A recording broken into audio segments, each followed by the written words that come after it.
shared, so I think we're good to go. Okay. Today's webinar is called Trust Demystified When a Will is Not Enough.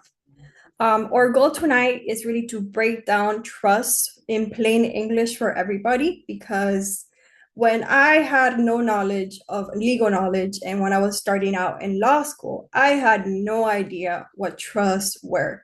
They sounded like something very fancy, very expensive.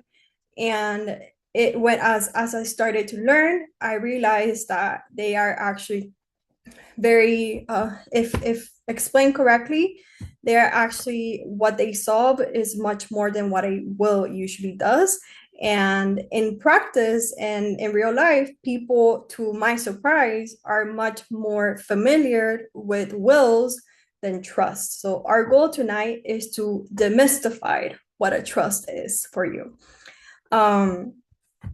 Let me move forward. Okay, so this is us, your two panelists.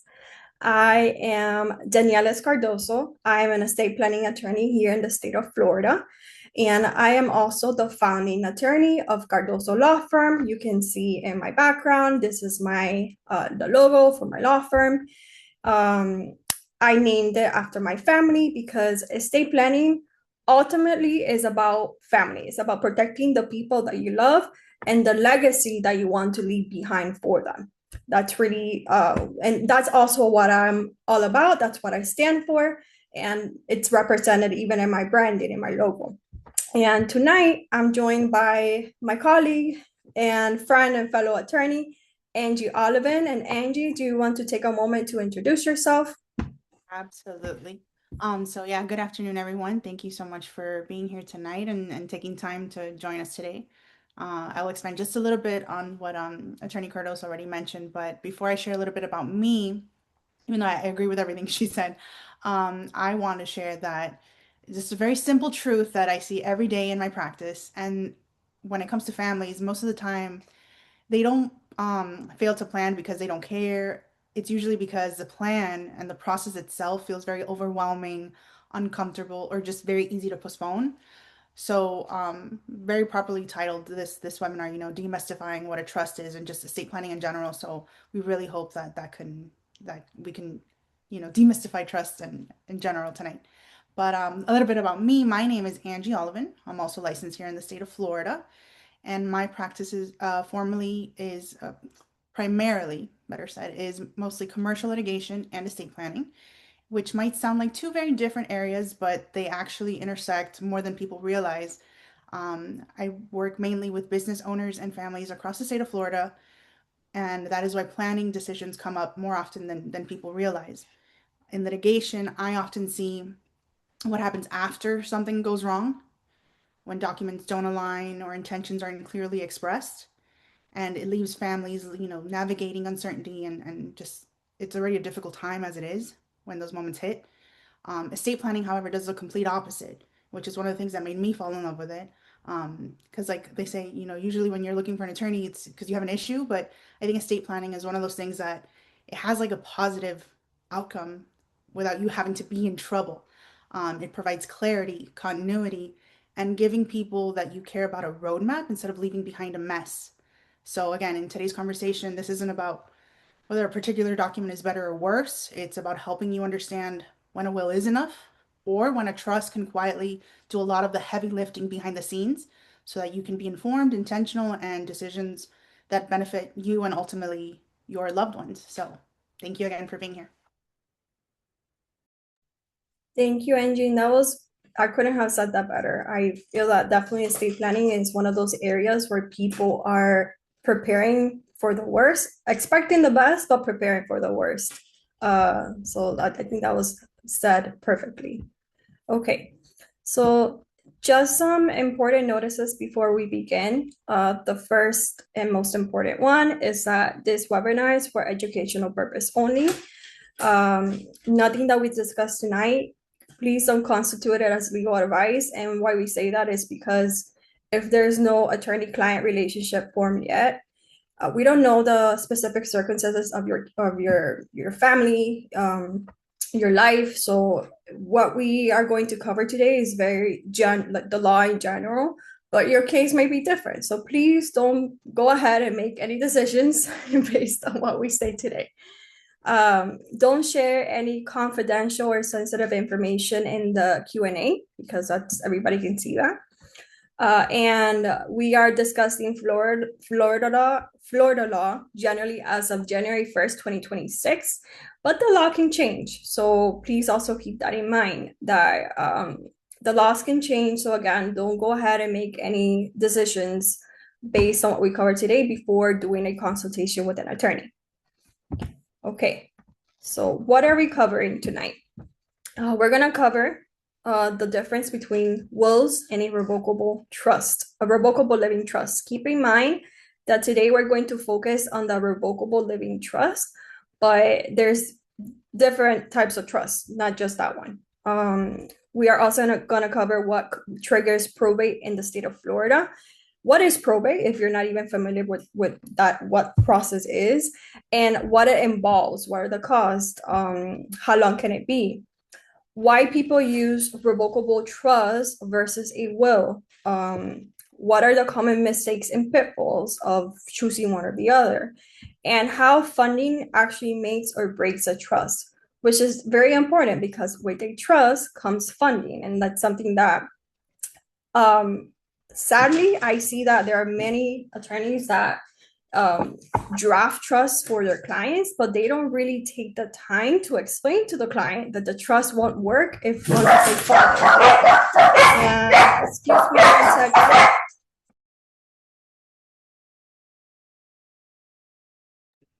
And while she comes back, just to expand on that, one of the very important things about trust, like she was saying, is funding, because without proper funding, a trust just isn't going to work. No matter what your intentions were, it just won't work. But now that she's back, I'll let her take over again. Yeah, sorry for about that. I am doing this webinar from my home office, and somebody decided to knock the door, and my dogs went crazy. So I didn't want to be disruptive. Okay. So we're gonna start off with a poll just to get to know a little bit about your particular situation. So let me launch it. If I can figure out technology, let me see. Okay, I think I launched it. So there's 2 questions. Do you own Florida real estate? And do you own real estate outside of Florida? And the reason that we're asking this is not to be snoopy. It's just that it's important based on your answers. It's important to see what would best benefit you, whether that's a will or a trust, a will-based plan or a trust-based plan. And this is something that we always also ask in our consultations. So I'm waiting for a couple answers. And real estate is also the biggest driver of probate. So depending if you have property, that's also a good indication that if you don't do a trust-based plan, because even we'll see that even with the will, your family might end up in probate most likely. So if you have property, that's a really good indication that your family is gonna end up in probate. I'm seeing the answers, and it looks like all the participants in the webinar have Florida real estate.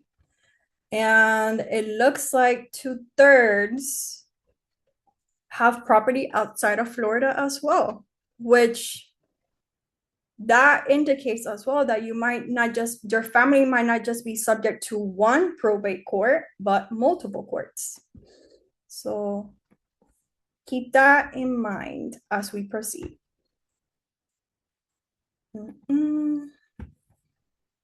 Okay.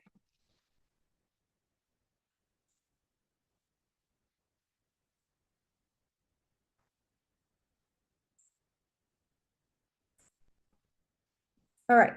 So I'm gonna start with some basic key terms. And I know all of this subject overall is not everybody's cup of tea. So I'm going to try and make this as interesting and as relatable as possible so that you guys don't fall asleep on me. I know it is 5:40 p.m. in the evening. It's very cold outside. And estate planning tends to be that area that no one really wants to talk about. No one wants to consider what will happen if I'm not here, because we all want to be here. But I'm going to try to make this as simple and as relatable as possible. So that's why I wanted to start with some basic key terms. If you're not familiar with estate planning at all, this is the basics. So probate, what is probate? Probate is just a fancy term for saying that it's a court supervised proceeding.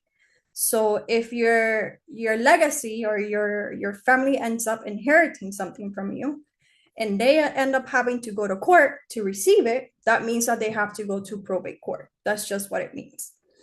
A will, which many people don't think of it this way, is a set of instructions that you leave in writing for the judge that is going to handle the probate process, the court proceeding that your family has to go to, is going to read your instructions, your will, and based on those instructions, the judge is going to hand out your assets to the people that you stated in your will. So that's what a will is.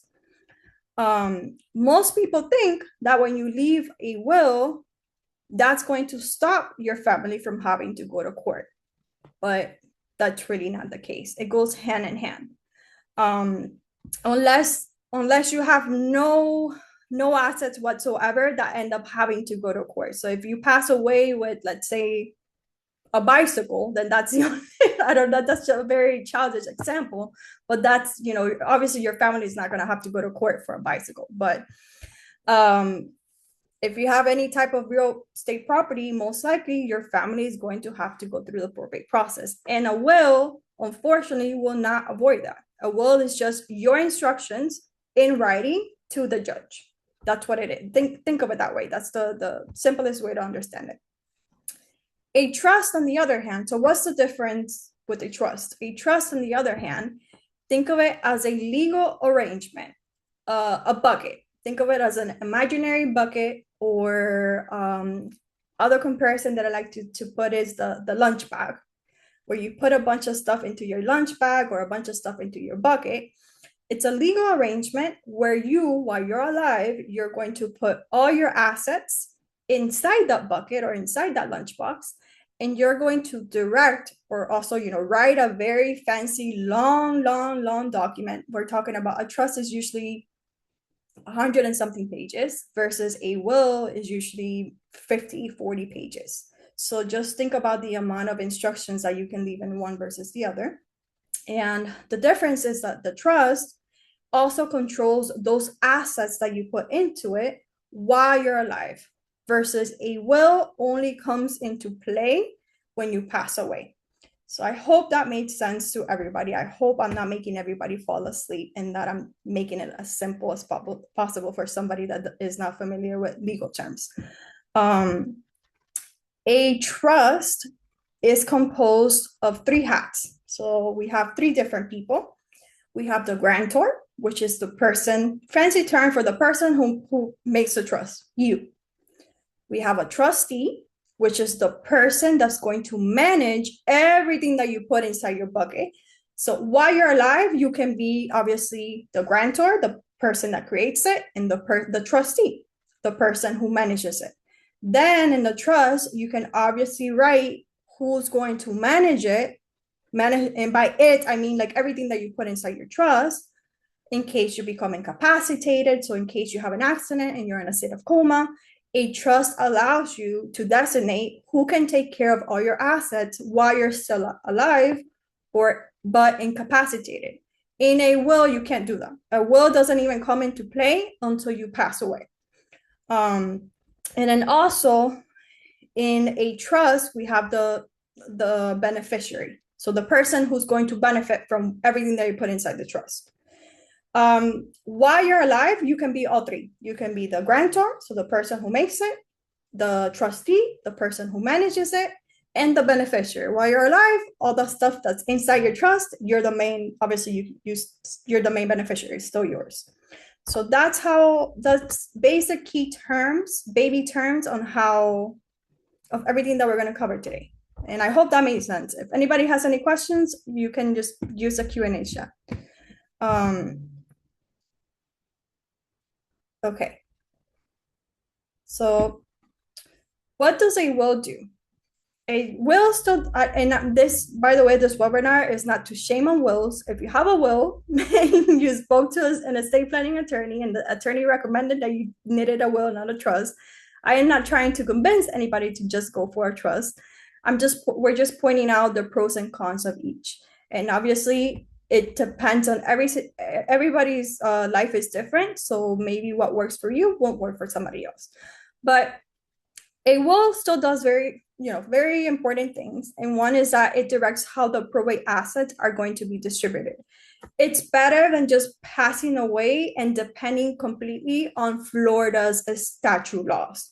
So if you don't have anything at all right now and you pass away, your family is still going to have to go through the probate process. If you have assets that have to go through probate, like property, real estate property, and the judge is going to hand out your things based on what the Florida statute says. No choice whatsoever, because you didn't leave any set of instructions. A will provides those instructions. So it's better than nothing, basically. In a will, you can still name a personal representative, which is basically a person that you trust and you name, that's going to make sure that your asset or your things are given away the way that you wanted it, the way that you left it in the will. So you have the power of naming somebody to handle that. And also in a will, you can, and very important for parents if you have minor kids, in a will, you can still designate guardians for your kids. So it's very important. It solves a very important issue for many parents. The downside, a will only works through the probate court system. It doesn't avoid probate. And I will not stop saying that enough, because I feel that there are many attorneys that when they sit down with their clients, they don't really make sure that their clients understand that. That's very unfortunate. So what does a will not do? A will doesn't control everything. It doesn't control jointly owned assets with survivorship rights. And what I just said, a bunch of legal gibberish. What does that mean? That means that if you own a property, let's say you own a house with your brother or your mom or your dad, and you own it together in title, a will doesn't control how that property or that asset is going to be distributed if you pass away, because depending on the title, maybe if you pass away, your half or your interest will automatically go to that other person. So a will doesn't control that. A will also doesn't control accounts with payable on that or transfer on that designations, meaning an account that passes directly to a named person without going through probate. What's an example of that? Bank accounts. When you go open a bank account, usually the banker asks you to name somebody who the money is going to go directly once if you pass away. So a will doesn't really control how that money is distributed. An example, a big example that parents don't usually think about. Let's say you on your bank, you have designated your kids. And let's say your kid is, maybe they're not a minor, but maybe they're 19 or 20. And let's say that if all you have is just that designation on the bank account, if you pass away, your adult child is going to inherit everything at once. And maybe that's not important to you if all you have in your bank account is, I don't know, $3,000 or something. But what if you have $100,000 in your bank account? Do you really want your 19 or 20-year-old adult child to inherit $100,000 when they're 19, when they're 20? Most parents will say no. So it's very important to think about these things. And a will doesn't solve that problem.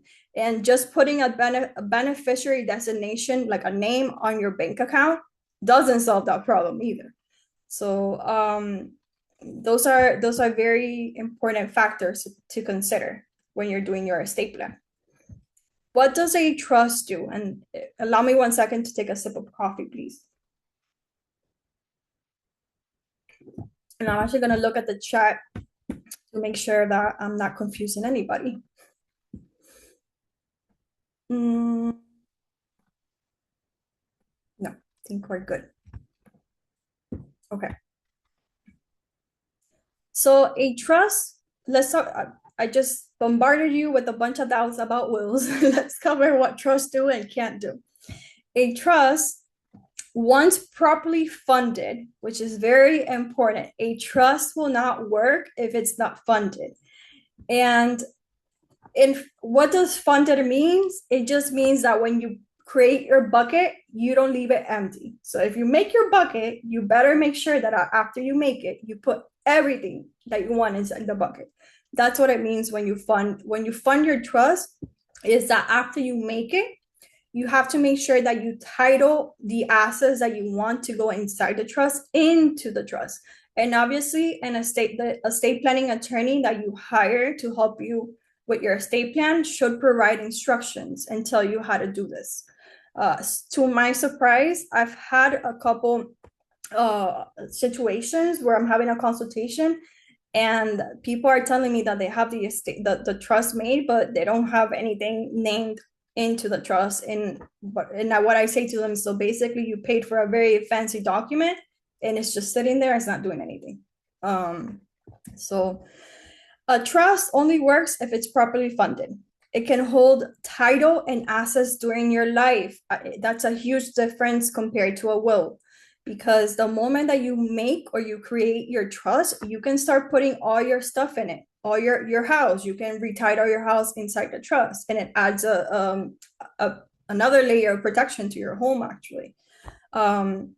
You can provide instructions in the trust as to how to manage everything that you have in case you're not dead, but you're incapacitated. Who's gonna step in? Who can take care of your home?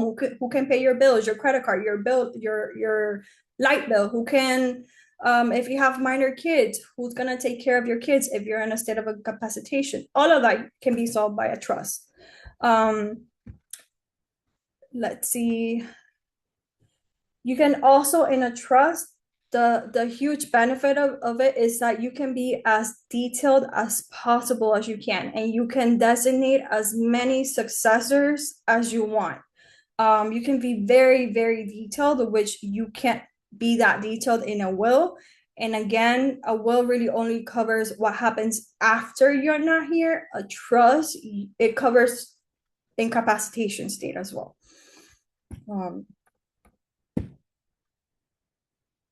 Okay. And very important, which I didn't mention, a trust does avoid probate. That's the main benefit of it. It avoids probate if you fund it, and if you fund it correctly. If you pay for it and you don't do absolutely anything with it, but just put it in a drawer, your family's still probably gonna end up in probate. So what doesn't it do? It can't replace the need for beneficiary designations. What does that mean? It means that, let's say when you make your trust, you name X amount to your best friend, and then after a while, your best friend stops being your best friend. If you don't want your best friend to inherit X amount that you set for him, you have to make sure that you come back and edit your trust. It doesn't set you for life. So just because you draft it today, if something changes, if there's a beneficiary that you want to change, obviously you have to go back and amend the trust. It needs constant updates throughout your life as situations change, as if you get divorced, if you have kids, you have to keep updating it. And it doesn't, and the other downside to it is that it doesn't fund itself automatically. You have to make sure that you fund it yourself. You have to put your things into your bucket yourself. Just because you make it doesn't mean that automatically you're covered. That's the biggest downside, you would say, from a trust, is that it requires an extra amount of work and dedication on your part than a will does. A will, you just draft it, you sign it, you put it in a drawer, and then it's, it comes into play when you pass away. A trust, it requires a little bit more work and time, both from you and your attorney. Um,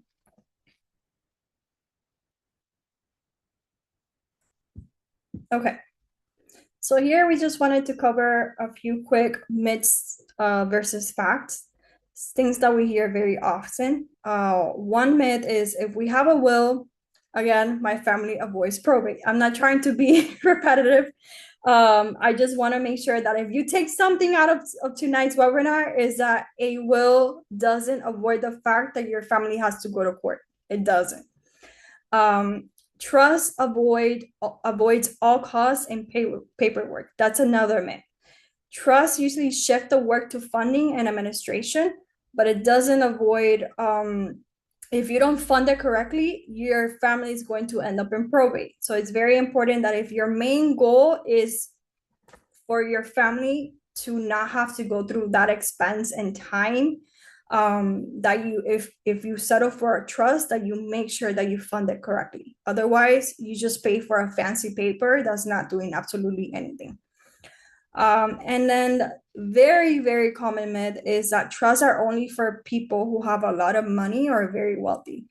That's totally false. Many Florida families, and I would say most at this point, use trust for privacy, continuity, and the efficiency that it offers, not because they have a lot of money. It's just that, especially for parents and people that have a lot of property, they typically settle for a trust-based plan because of all the detail that they can put in the drafting of it. Okay. So now that I kind of spooked you into avoiding probate, what exactly leads to probate? So what would cause for your family, if you, in the case where you pass away, what would cause your family members to have to go through the court process? Because not everybody has to go through the court process. Well, in Florida, typically watch out if you own real estate. So if you own property and it's titled individually. So if it's only property that's titled only in your name, usually that's, I mean, for your family, unless if you're single and you're not married and the property is only titled in your name, your family members are gonna probably end up in probate. Any bank or brokerage accounts without beneficiary designations. So if you have a bank account and when you created it, you didn't name who can go in there and take out the money, your family members, in order to access that money, they're gonna have to go to court. And sometimes, let me tell you, the amount of money that they have to spend in probate and an attorney representing them is not even worth it. Sometimes it may even be more what they have to spend than the amount of money that they can get out of the bank account. And also other assets with no joint owners or designations. Go back to what I said previously about having property with another person, with your brother or your cousin, with a friend. Probate exposure is driven by titling and beneficiary choices. So that's if you can take away something, is that it's not just whether you have a will, it's how your property is titled. It's one of the things that we usually require when we have a consultation with people that have property is that you give us your property, list your property's address, and then we can look up the deed on the property appraiser's website, and we check out how your property is titled in the deed.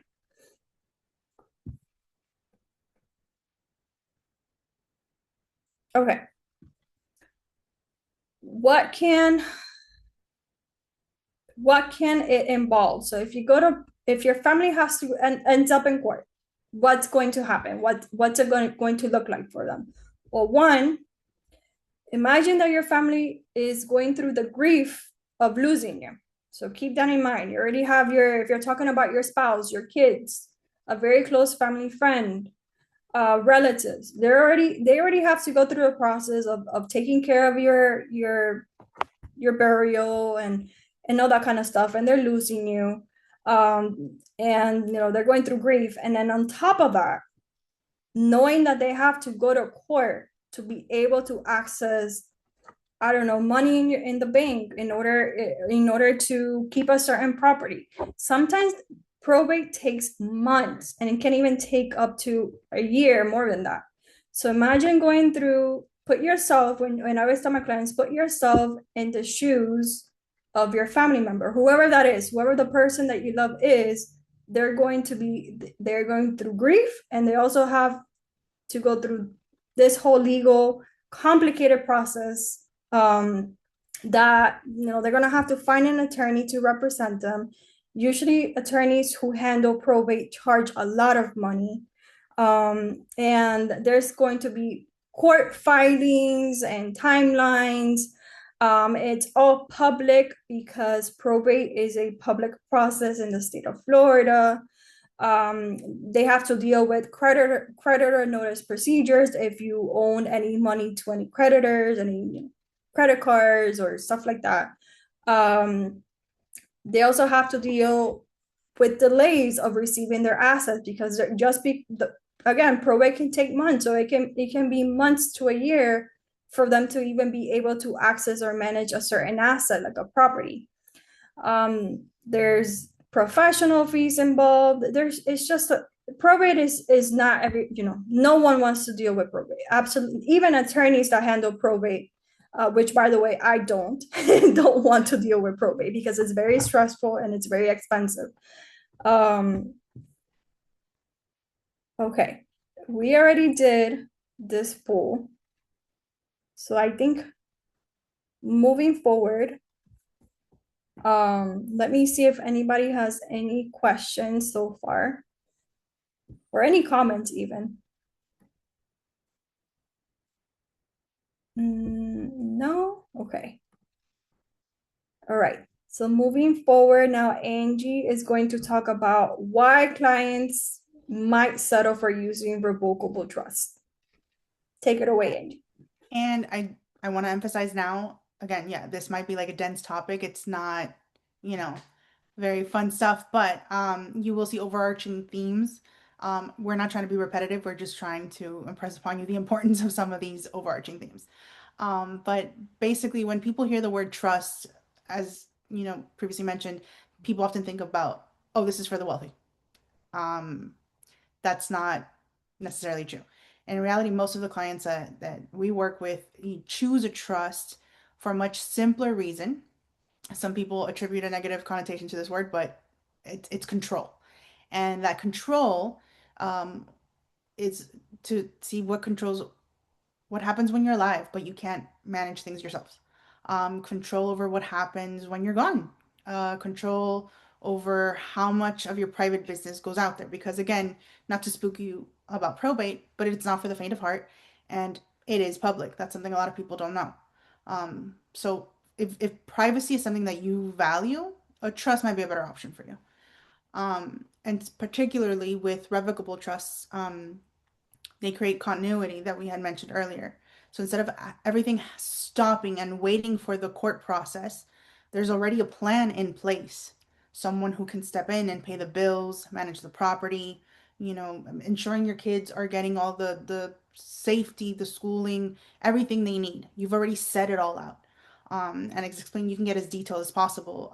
We've done plans for, their babies are, I think, like 7 months old, but their plan included what's going to happen up until the age of 35.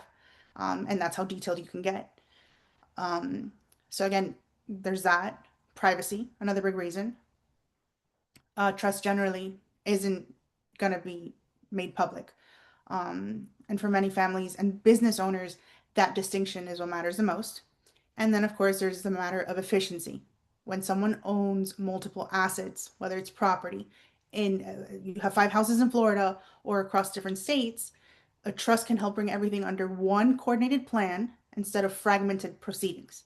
And that alone is just saves a bunch of time and headache, and and that's what people like. So when clients choose this type of trust, it's rarely about the complexity and it's more about designing a system that works quietly in the background when their families and loved one needs it the most. So it's a very personal decision.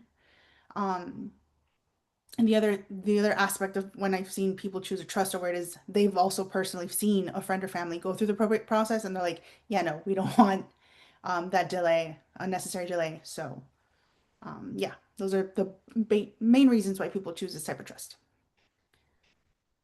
And that efficiency piece becomes especially important, excuse me, when we start talking about assets outside of the state of Florida. So when when there's planning, when the planning can get a little bit more complicated, is sometimes people don't realize it. It's without them knowing. But if you live in Florida and you own property in another state, maybe it's a vacation home, maybe it's a rental, it's an investment property like an Airbnb that you wanted to have in Montana, whatever the case might be, or even land that you might have inherited, the property follows the rules of the state where it's located, not necessarily Florida. So without the proper planning, that could mean multiple administration processes across the multiple different states. Um, that means more paperwork, more time, more expenses, and for the people left handling it. However, with a revocable trust, that can help bring those assets under one coordinated plan. It doesn't eliminate the local rules necessarily, but it can centralize the administration in a way so that your family isn't left navigating separate systems during an already stressful time.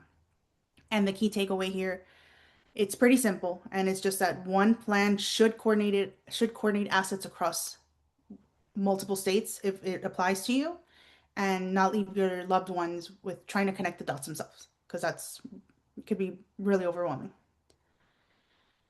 And then, of course, when we're talking about real estate in Florida, there's one more layer that we have to address. It's something that's very Florida specific. A lot of states don't have this benefit, so we're very blessed here in the state of Florida. But we have the infamous Florida homestead. And it's one of those words that sounds simple, but it carries a lot of weight. And Florida homestead comes with powerful protections, but it's also very specific with its restrictions, especially when there's a spouse or minor children involved. And those rules don't disappear just because a trust is part of the plan.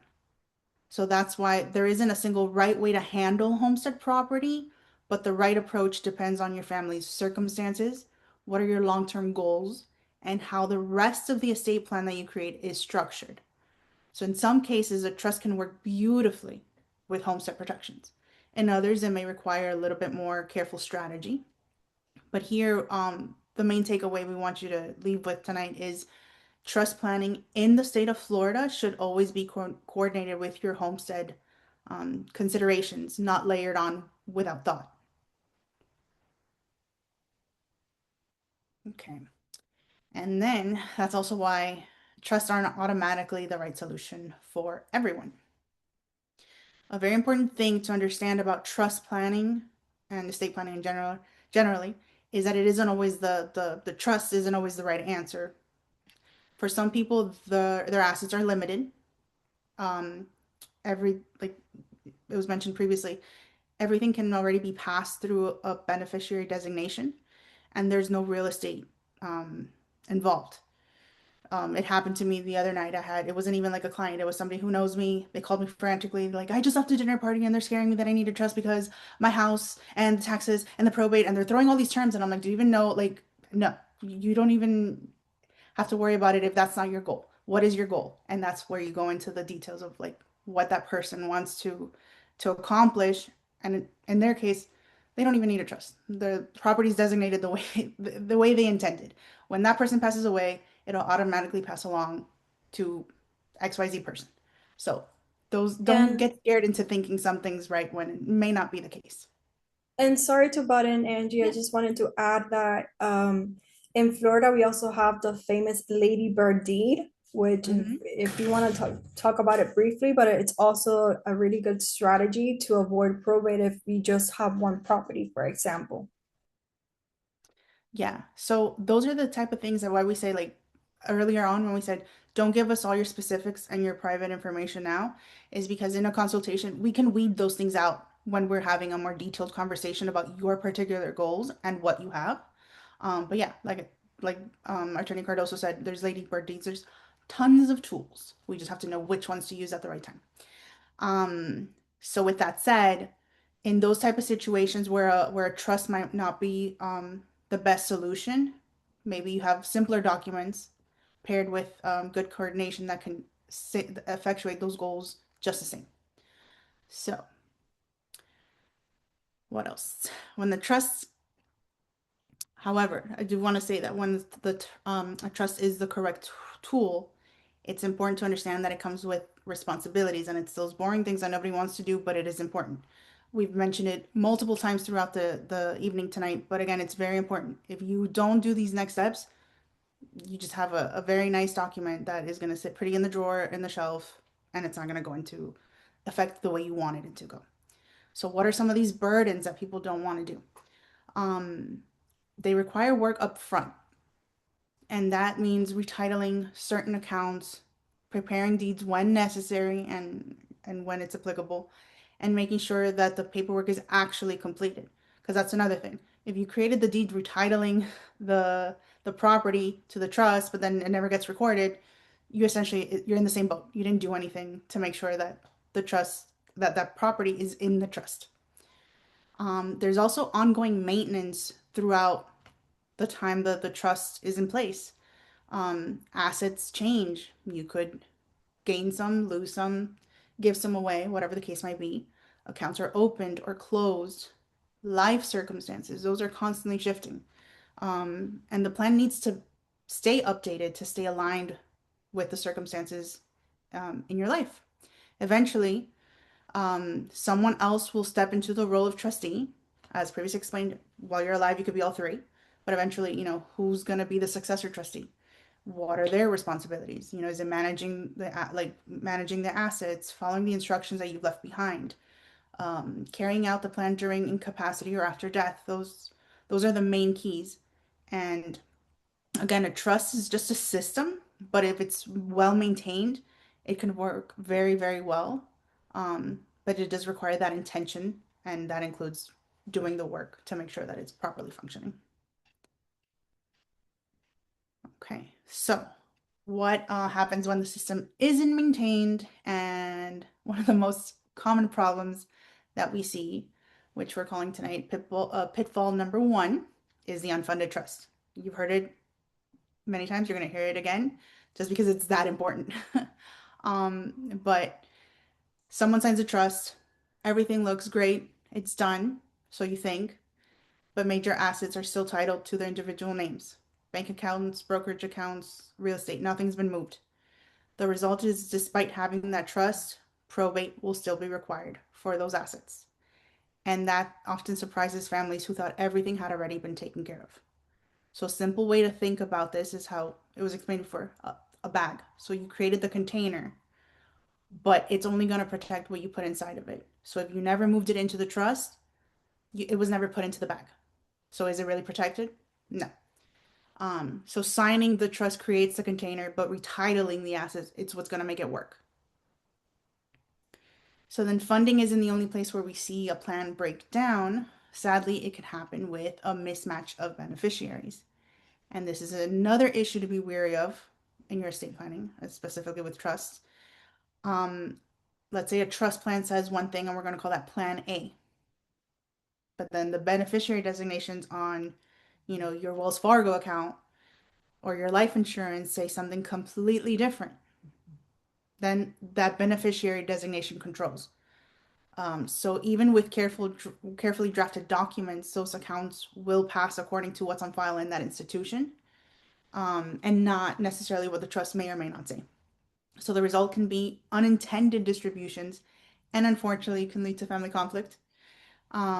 But the fix here is just alignment, making sure that your beneficiary designations always are reviewed and properly coordinated with the overall estate plan so that everything works out towards the same outcome and goal that you had originally intended when you created the plan.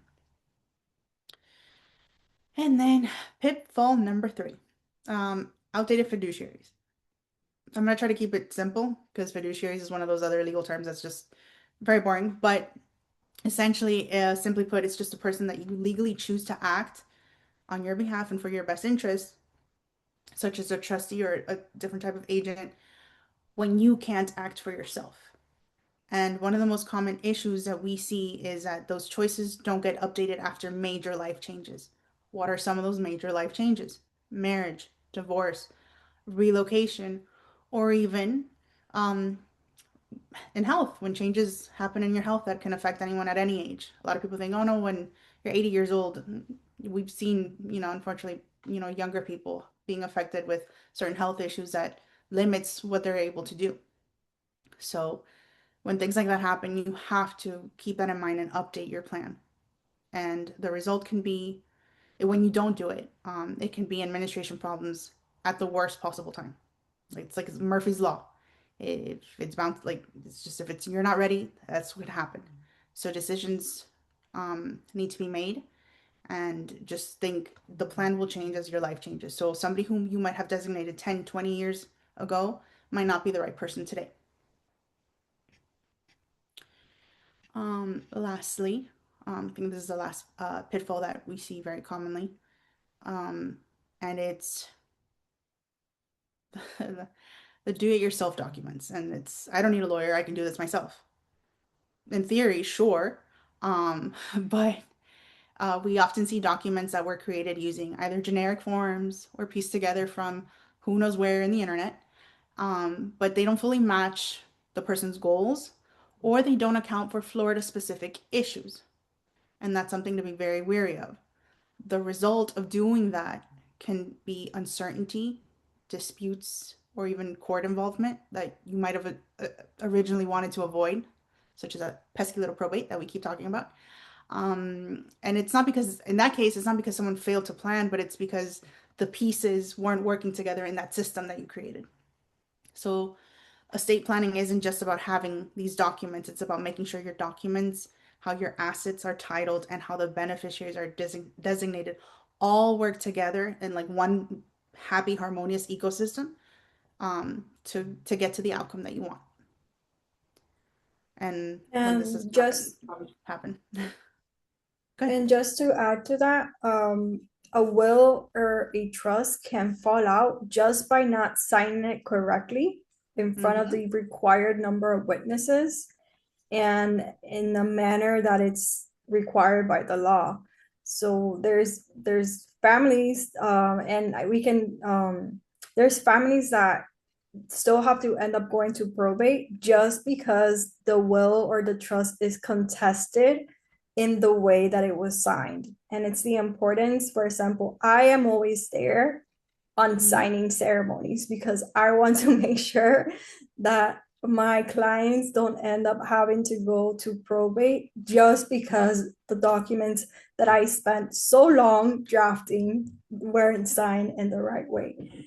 And that's something that, if you don't have the right legal guidance, even if you download a form online, if you don't do it, sign them correctly in the right way, you might have just paid, threw away your money for no reason as well. So just wanted to add that too. Yeah. And importantly, And you're not going to get that outcome that you wanted when you first downloaded that document from wherever you found it on the internet. So it's yeah, just very important to keep that in mind. So going back to this like bucket analogy, it's helpful to think about funding in that way. But not only is it the bucket, it's what we're calling the three bucket framework. Because every asset should fall into one of the three. The first bucket is assets titled to the actual trust itself, which again is common for bank accounts, real estate, things of that nature. And you have a second bucket for things that pass by beneficiary designation.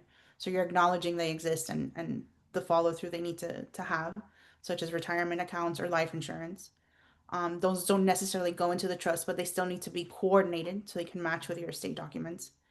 And then the third bucket, better said, is assets that may be left behind, and that's where your pour over will comes into play. And it's usually for property or residual items that don't require retitling. Like, let's say you have, I don't know, a Monet painting that, how are you going to retitle it? Like, it's just hanging on your wall or something. Um, Usually that's what the type of things that go in there. Or like the ring that your great grandmother Gertrude left you, and it doesn't have an official document, but it's yours and you want to make sure that it passes on to, I don't know, the person you want it to go to. So yeah. And then if you want, we can walk through some of these specific types of like funding for real estate. And then when it comes to funding the trust, particular with um, real estate we're focusing on a lot tonight because it's one of the most important and the most sensitive assets to get right. Again, it could very easily be messed up, so it's important that it's done correctly. And the first step is always going to be confirm whether the property is homestead. That's the main thing you want to look out for. In Florida, again, that matters because that comes with its particular protections and restrictions, and it can affect how it can be transferred in the future. And then from there, you want to determine whether deeding the property to the trust actually serves the objectives that you wanted to create. Um, Again, a trust can be a very, very effective tool. One of the best tools in the shed, if you want to use that analogy. But again, it isn't automatic, so it has to align with the broader plan and the family's circumstances. So we're always going to drive it back to what is your goal with this particular piece of property? What do you want it like done with it? So yeah, real estate funding is often the step that makes or break an estate plan, and that's where careful consideration really matters the most. So bank and investments accounts are usually a little bit more straightforward. They come with their own set of rules, most of the time imposed on by the institutions where the accounts are. And these are usually the easier assets to fund because they just require a few intentional steps. Oftentimes, you go to the institution where they are and either retitle it or fill out whatever additional paperwork they may need. But the first step is that you have to go to the institution, confirm what documents do you need. We've often seen some banks that it's like once you have the trust form, bring us a certification or bring us some other document. When was it created? They won't accept something that might have been created within a certain amount of days, things like that. So those are the things you need to clear with whatever financial institution you're dealing with to make sure that it's all again um, working together. And it's also important to confirm a successor trustee if needed for those accounts and things like that. But just keeping a simple inventory also usually helps, and you don't have to be super creative with it. Usually just the last four digits of the account and where that account is, that's usually more than enough. Retirement accounts and life insurance work just a little bit differently, but we can talk about those. And basically, retirement account and life insurance, um, they don't follow your trust, but again, your beneficiary designations on file. So that's why reviewing both the primary and then the contingent beneficiaries is so important. They should always align with your overall estate plan and then your family structure. Again, those things change. So you have to see, is it designated to a spouse, a children, um, whether, there was a minor back then and now they're, I don't know, 35, like things that change. Just always keep those things in mind and adjust accordingly. It's also critical to document and confirm those beneficiary elections because these assets often represent a significant portion of someone's estate. So um, just keep thinking that in mind that um, trust plans can fail with beneficiary designations if they were never updated. So yeah, just coordinate properly and it'll be seamless. So this one is a little interesting. For a few different reasons, but basically, sometimes business interests and personal property often require a little bit of a different level of coordination than your traditional assets. With business ownership in particular, your first step is always going to be to review the operating agreement or bylaws, if there are any in existence, to properly understand whether you can even transfer and under what conditions. Not every interest in property you can simply say, oh, I'm going to move it into a trust and leave it to my kids or whatever the case might be. So it's very important to check what is allowed and what is not.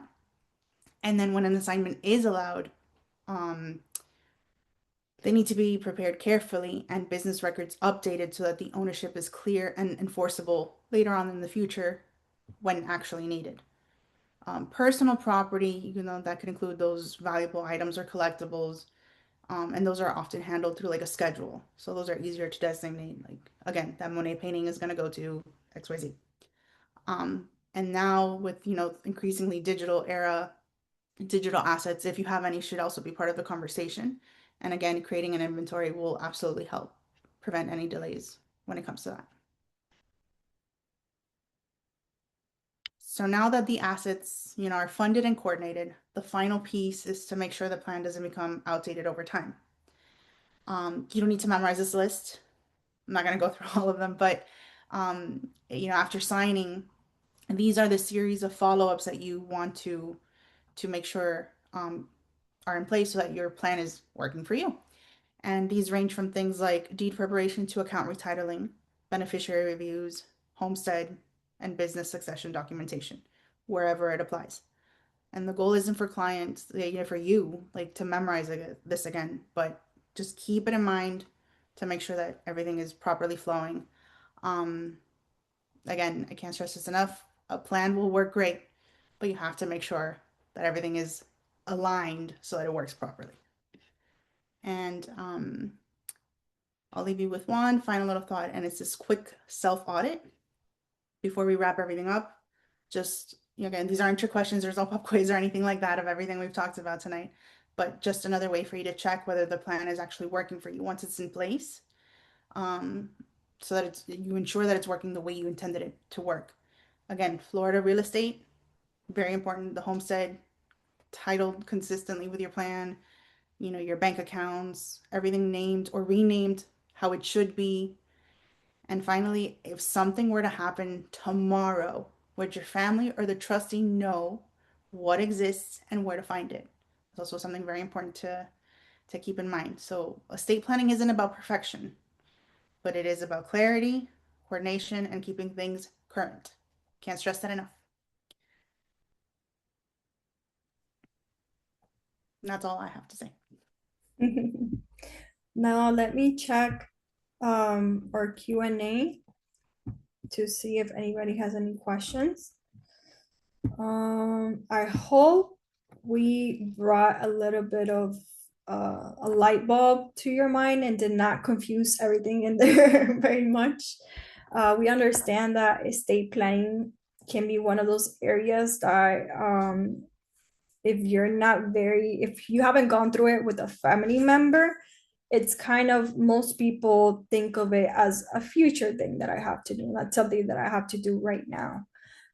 So if anybody has any confusion from anything that we said today, specifically from trust, which is usually that um, one piece of estate plan that most people are not familiar with, we're gonna give out our contact information just in a few, but feel free to schedule a consultation, a 15-minute call. If you had any quick and short questions, we're happy to help. That's really the purpose of this webinar as well, is to give out education to our community, because it's I feel like this topic is not spoken about as much. It really isn't. There's not a lot of education out there, and I am finding that some of the people that I'm having conversations with that have seen a previous estate planning attorney, they're not, even after going through the doing a estate plan with somebody else, they seem very confused, and they don't understand that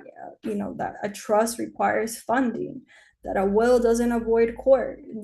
And that's why we kept repeating it, because I want to make sure that I am not that attorney that that is giving misinformation out there.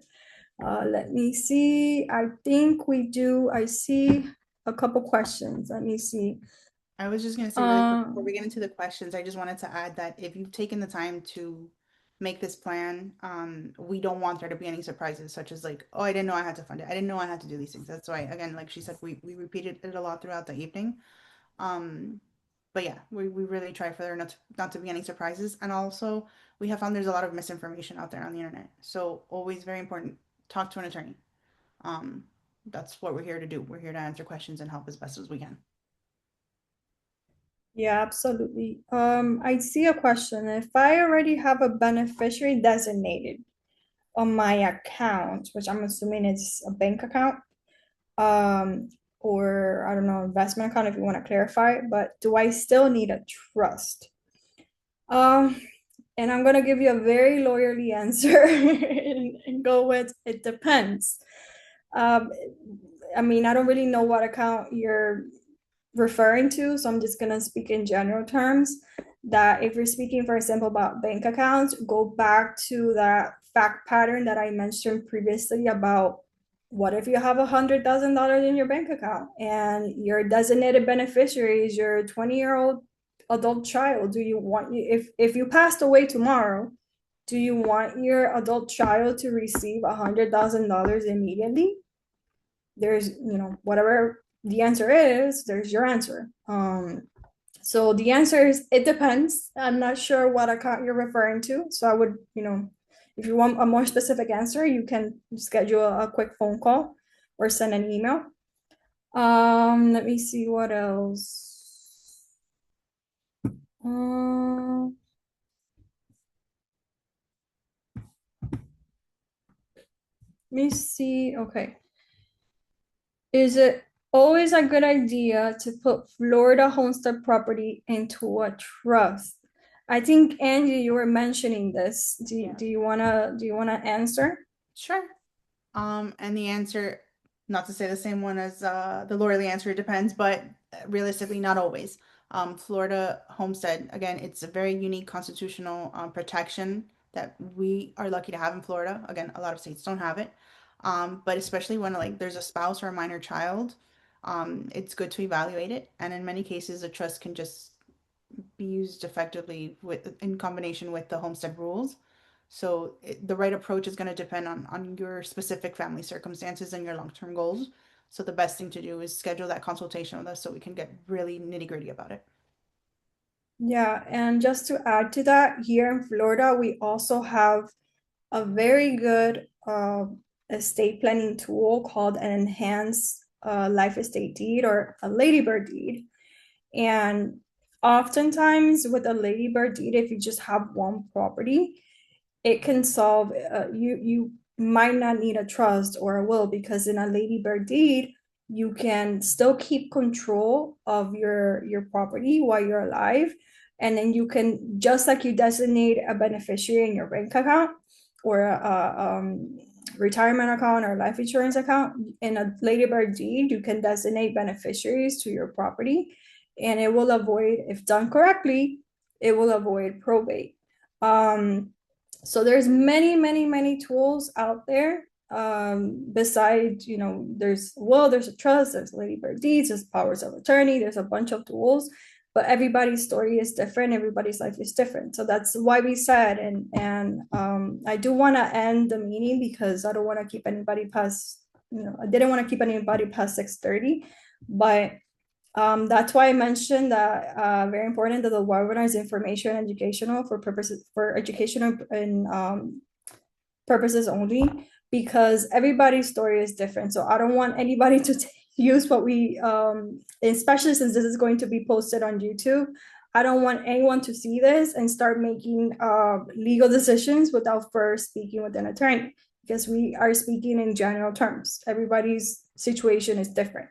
If you want to have a personalized and confidential, which is very important, consultation, you can email us, you can send us a message on WhatsApp. The QR code on the screen is actually directly to the Calendly link, where you can go ahead and schedule a consultation. But if you just have like maybe one quick question, you can shoot us an email or schedule like a quick 15-minute phone call. So that's our information on the screen.